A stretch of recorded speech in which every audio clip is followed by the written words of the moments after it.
semaine, tu travailles même le dimanche. Ouais. Ouais, je pense. Mais apparemment, t'arrives. Parce qu'il y en a plein des collègues qui travaillent sur la plateforme.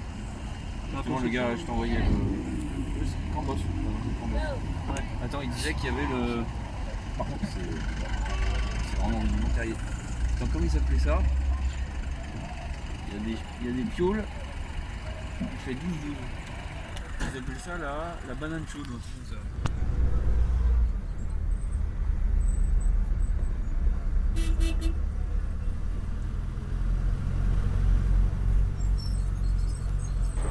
Je me présente, moi c'est Sila Dama, je suis âgé de 27 ans, ivoirien de père et de mère.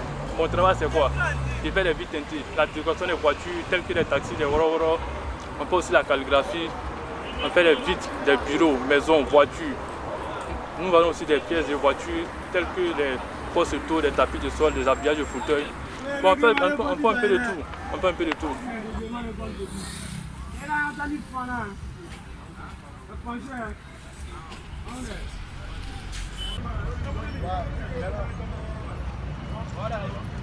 Qu'est-ce que tu écris là? La. L-A. C'est A, de forme comme ça. Ok. Voilà.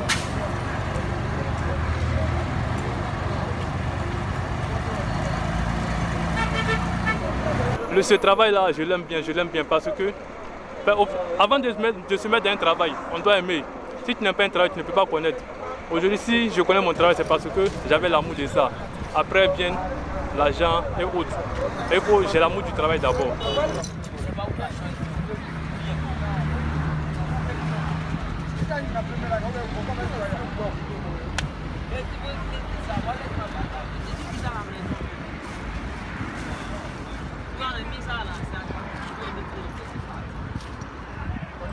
Je fais ce travail depuis que j'ai l'âge de 10 ans, aujourd'hui j'ai 27 ans. Dans les débuts, je faisais ça parce que les parents n'ont pas trop les moyens pour subvenir à nos besoins. On faisait ça comment? Les mercredis, samedi et dimanche, les jours qu'on ne partait pas à l'école. Un peu, jusqu'à ce que j'obtienne mon BEPC. Après le BEPC, j'ai décidé d'abandonner les études pour me donner à ce travail parce que toujours le même problème. Le problème des moyens. Les parents n'arrivaient pas à payer mes études comme il le faut. Tout. Donc, j'ai décidé d'abandonner les études, me donner à ce travail pour pouvoir aider mes parents à payer les études de mes petits frères, payer la nourriture. Et aujourd'hui, je me plais dans ce travail. Pourquoi? Parce que j'arrive à subvenir à mes besoins. J'arrive à payer ma maison, aider les parents comme il faut.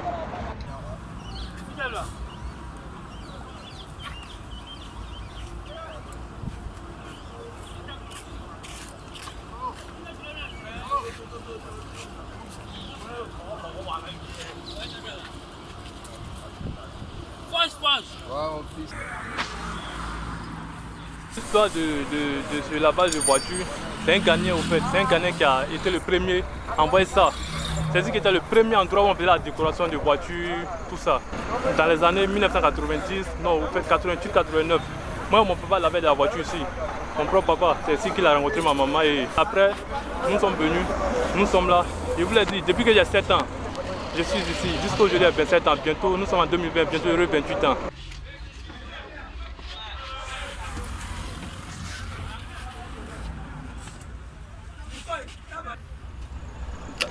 Aujourd'hui, vous êtes au courant de l'immigration clandestine qui se passe et l'État même œuvre pour que ça cesse. L'État même œuvre pour ne pas que nous partons sur l'eau pour aller nous tuer.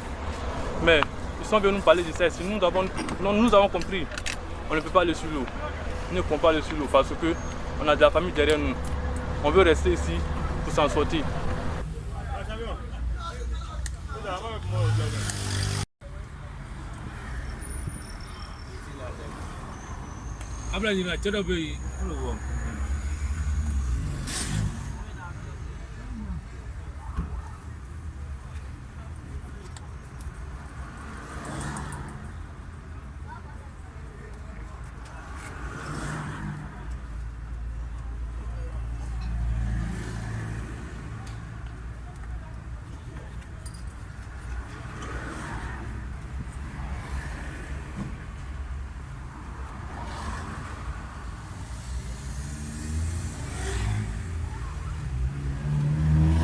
pas encore marié. Je pense à me marier, fonder une famille avec le peu d'argent qui est à la fonction publique. C'est pas évident que tu puisses t'organiser une bonne vie. Donc ce sont ces petits métiers-là qui peuvent nous aider à avoir au moins les 5 000, souvent 2 000. C'est le coup de chance, mais c'est encore mieux que la fonction publique et l'instituteur. Bon, avec le niveau que j'ai, quoi, je ne peux pas obtenir un très grand poste, mais le minimum c'est d'être instituteur ou bien policier. Mais ce sont des travaux qui sont un peu bannis par surtout la police. La police fait un travail qui n'est pas trop catholique, donc nos parents ne veulent pas que nous soyons de ce corps-là.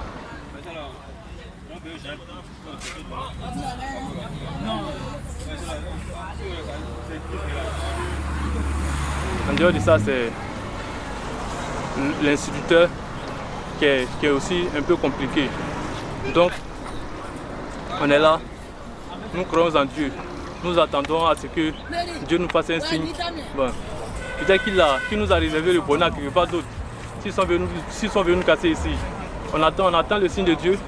Il y a un adage africain qui dit, si Dieu te fait une porte, c'est qu'il a sûrement une autre porte pour toi. Donc on attend cette porte-là pour voir si ça sera meilleur pour nous. Un peu ancien aussi avec des couleurs. Ouais. Je veux pas des. Là les nouveaux comme ça, ils sont beaux mais j'en veux pas. Moi je veux plus comme ce style. T'as vu ce que j'ai pris, t'as vu ce que j'ai acheté.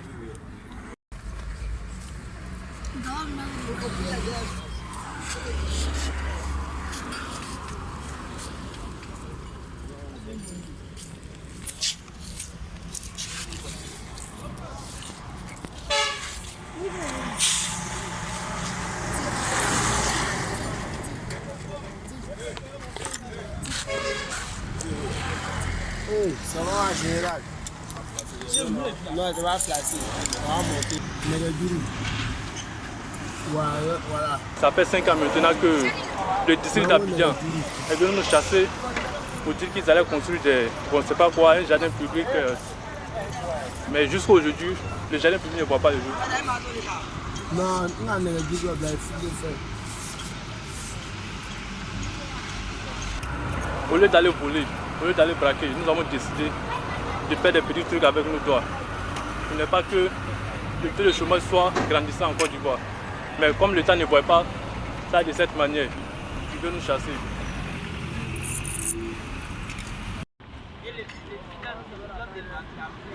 Une première fois, ils sont venus, bon, je me rappelle très bien, ils sont venus en pleine journée. Nous étions en train de travailler, ils sont venus avec des machines pour démolir nos différents ateliers. Nous nous sommes opposés. Après des échanges, le représentant du district est venu causer avec nous. Bon, il a compris nos cris de cœur, ils vont abandonner, ils vont nous laisser travailler. Un jour on dormait, aux environs 4 h du matin qu'ils sont venus, vu qu'il n'y a personne ici, ils sont venus avec leurs machines, démolis. À notre grande surprise, on arrive le matin, 8 h 9 h, on vient constater que tout a été cassé. Ici, il y avait plus de 100 personnes qui travaillaient ici, hein, plus de 100 personnes. Il y a des mamans qui vendaient du riz, il y avait des laveurs de voitures, un peu de tout, des vendeurs de café. Il y avait même une mosquée là, juste à côté là, il y avait une mosquée là. On avait trouvé tout a été cassé. Depuis tout petit, nous avons appris à travailler.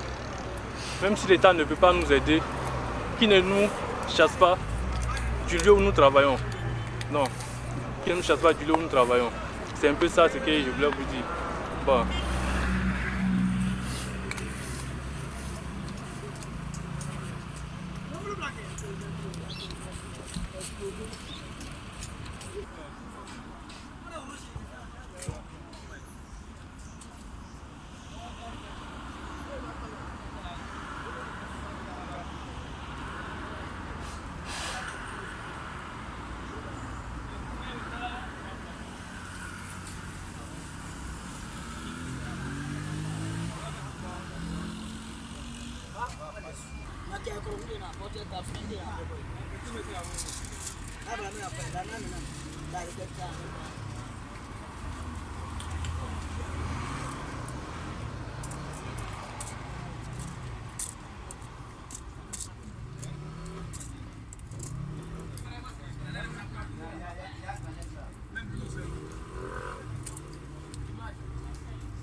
Faut vers là-bas.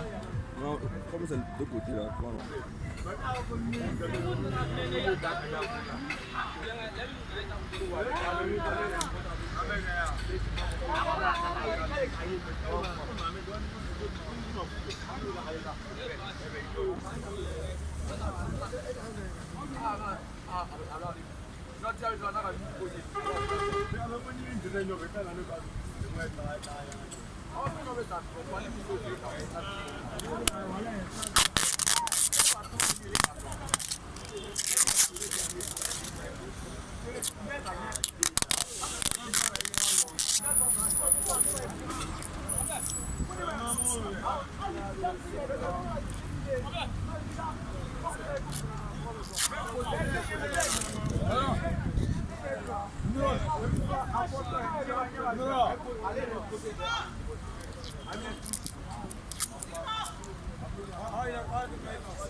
Ça, lui, À propos, 80.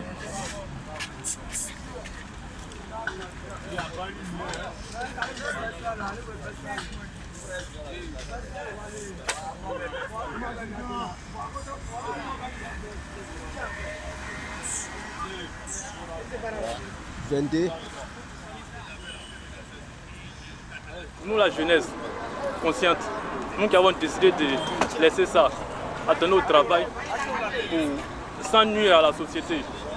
Mais l'État ne veut pas chercher à comprendre. Chaque fois, ils nous appellent, on va les exposer nos problèmes, on va les exposer ce qu'on veut. Ils disent qu'ils ont compris, ils vont réfléchir. Bientôt 5 ans, leur réflexion n'est pas encore terminée.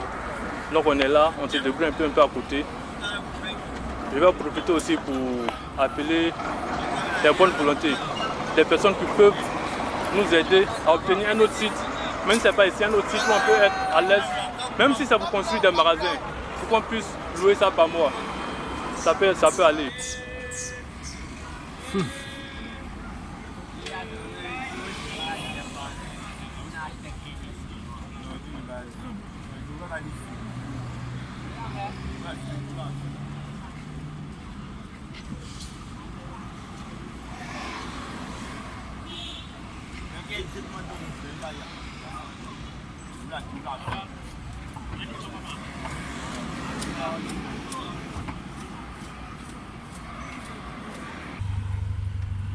Chacun a les messages, chacun a ses fans, chacun a son idole en fait. Et moi, je ne peux pas dire que ma maman c'est mon idole, mais puisque c'est elle qui m'a mis au monde. Donc moi, je ne peux pas dire que maman c'est mon idole. C'est ma maman et après le Tout-Puissant, c'est elle qui vient. Après le Tout-Puissant, le premier amour d'abord c'est notre Seigneur, c'est Dieu. Et le deuxième amour c'est notre maman en fait. Voilà, le troisième amour, la femme peut venir, après ça, le reste vient. Bénédiction, bon, ça me fait penser à ma maman en fait, puisque c'est une femme qui est adorable, qui me conseille à tout temps. Si tu vois aujourd'hui où je suis, en tout cas, c'est grâce à ma vieille. Donc, je remercie tout le temps ma vieille et je l'adore beaucoup. Je suis l'unique enfant en fait, de ma maman. Donc, elle fait tout pour moi. Donc, la manière qu'elle me respecte, moi aussi, je l'adore. Bon. Et je suis fier d'être son fils. Elle aussi, elle est fière. Parmi les 12 communes d'Abidjan, le quartier où il y a plus de décoration, la commune où il y a plus de décoration, c'est à Yopougon. Tu peux avoir un taxi devant toi qui n'est pas décoré, mais c'est un peu bizarre. Toi, tu es derrière, le passager qui est devant, lui qui est devant, il ne va pas le faire arrêter. Toi, tu es derrière, il va te faire arrêter. Va dire, ta voiture est bonne, et puis la décoration est neuve en fait. bien joli et puis bon, ça permet de tirer l'attention des clients et ça permet de tirer aussi les clients. Si par exemple ton salon de taxi, les fauteuils, tu as bien encadré, tu es bien propre. Comme la dernière fois, un jour, j'ai pris un plan pour aller à Bassam comme ça. Dès qu'il est monté dans mon véhicule, ils m'ont dit, ah, chauffeur, ton véhicule est confortable. Il est en bon que oui, c'est bien joli, bien décoré. Et puis les fauteuils aussi est bien joli, c'est bien confortable. J'ai dit merci. Donc ce jour-là, ici, aller l'attendre, on a fait un aller-retour de Bassam à Yopougon. Donc c'est un peu ça. Donc quand la voiture est jolie, ça attire l'attention des chauffeurs en fait. En tant que chauffeur de taxi, il faut te faire respecter aussi. C'est ton bureau, il faut prendre soin de ça. C'est ce que moi je vois les choses. Moi c'est mon bureau. C'est ce qui me permet de manger, payer ma maison, faire mes petites dépenses. Donc moi en tout cas il faut qu'il prenne soin de ça. Moi aussi ça me donne la force de travailler, ça me donne la force de prendre soin encore de la voiture. Chacun a son esprit, chacun a son idée. D'autres disent qu'il y a trop de dépenses, il ne peut pas maquiller la voiture, c'est comme ça. Mais ce qu'ils oublient, ce n'est pas que c'est ce qui nous apporte de l'argent. C'est ton bureau, il faut prendre soin, il faut maquiller ton bureau. C'est ce que moi je vois. Hein. Genre un chauffeur de taxi même qui est un fan de Yorobo, qui a mis le nom de Yoro derrière son véhicule, puis il a mis la photo de Yoro. Donc il allait déposer un client dans la cité de Yoro. En ce moment, il sortait de la cité et puis Yoro rentrait en même temps sur le champ. Dès que Yoro a vu sa photo sur le taxi et puis il a vu le nom, il a fait arrêter le taximètre. Quand le taximètre a garé, le taximètre ne sait pas que c'était Yorobo. Donc le taximètre a garé, Yorobo est descendu, il a donné 60 000 à le chauffeur. Les fois qu'il avait, il a montré qu'il aime vraiment. Donc chacun a son idole, d'autres Alpha Blondie, d'autres mettent Tikandja, chacun a son idole. Voilà. Tous les mots qu'on met, c'est des messages en fait. Je rêve un jour d'aller à Paris, c'est pour cela qu'il met Ousmane de Paris. Donc mes amis même m'appellent de Paris. Je dis t'inquiète, un jour j'irai à Paris. Même si ce n'est pas vous pour aller travailler, mais je sais qu'un jour je vais aller à Paris. Je vais aller visiter comment Paris est en fait. Donc c'est là qu'il m'a donné le nom Ousmane de Paris. Parce que c'est un ami mec qui m'a donné le nom, parce qu'il m'appelle Ousmane, mais c'est un ami qui m'a donné le nom. Parce que moi j'étais apprenti de Gbaka en fait. Donc quand je suis à la maison, bon, il m'a bien en fait. J'aimais porter des vêtements un peu bons en fait, un peu élevés. Donc il y a un ami qui m'a dit que toi tu es bon à Paris.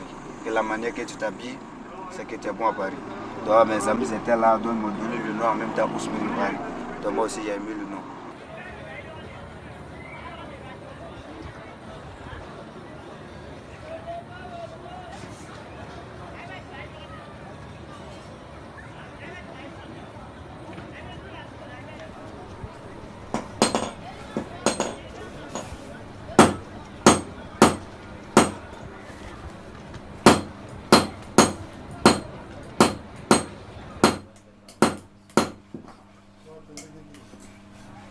Nous, on est forgerons.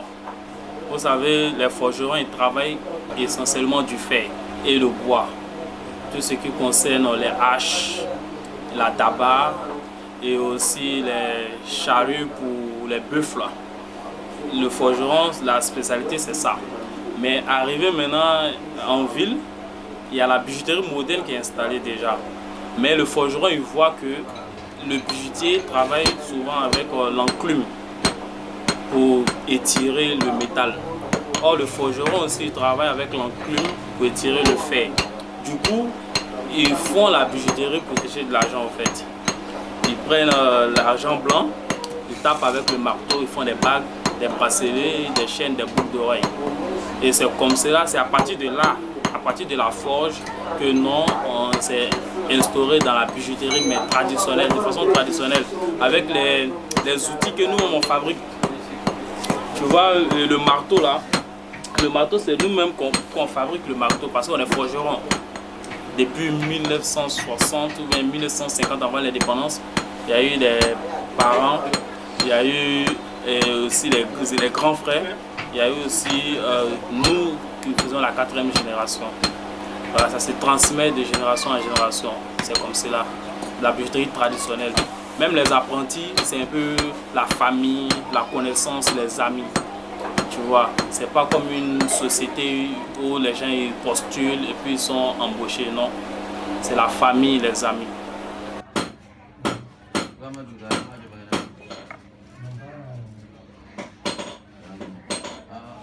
Parce qu'on a des frères zéro, on fabrique comme on veut. On ne regarde pas de livres, on regarde. Qu'elle fait comme ça, non. Ce n'est pas des études, c'est nous. C'est apprendre. Ton papa il est à côté de toi. Il dit fais comme ça, fais comme ça, fais comme ça. Si c'est pas bon, tu fondes et puis tu refais. C'est comme ça qu'on a étudié dedans. Comme bijouterie, tradition et frères zéro en même temps. Parce qu'on est dedans. S'il n'y a pas de travail, on est ici, à côté des papas, les grands frères. On regarde comme il faut. Notre école, c'est en même temps, tu regardes, on dit fais comme ça, tu fais.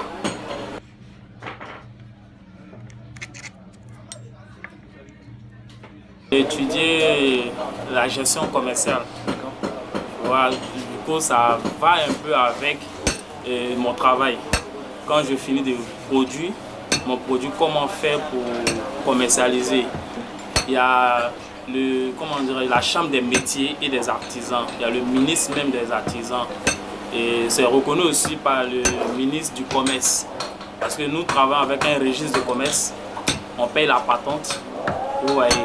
Donc, pour le moment, nous ne sommes pas encore institués en tant qu'entreprise, mais nous sommes dans l'informel.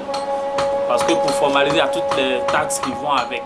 Et ce n'est pas sûr qu'en tant que l'informel que nous soyons, ou bien les petites entreprises que nous soyons, puissions faire face aux taxes et aux impôts.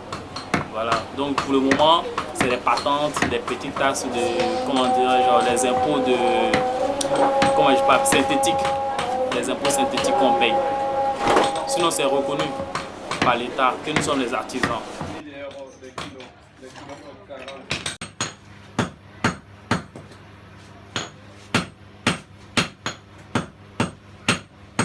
L'histoire que les gens racontent chez nous, pour faire fondre le métal, ils prenaient une roche qu'ils transformaient en fer. Vous voyez. Et ensuite de cela, ils arrivaient même à prendre le métal rouge avec la main sans la pince. Sans la pince, c'est comme là, moi j'arrive pas à le faire. Hein. Lui, il met le métal dans le feu. Quand il n'y a pas de pince, il peut prendre avec sa main. Non, on dit ça, c'est de la sorcellerie. Hein. Ça, c'est la sorcellerie. Après, on vient près d'eux. Mais mon papa, apprends-moi comment tu fais pour prendre le métal rouge avec la main, ça ne te pollue même pas. Il dit non, laisse tomber. Il ne va pas t'apprendre forcément. Parce que c'est un autre niveau du métier, en fait. C'est un peu de la sorcellerie, quoi.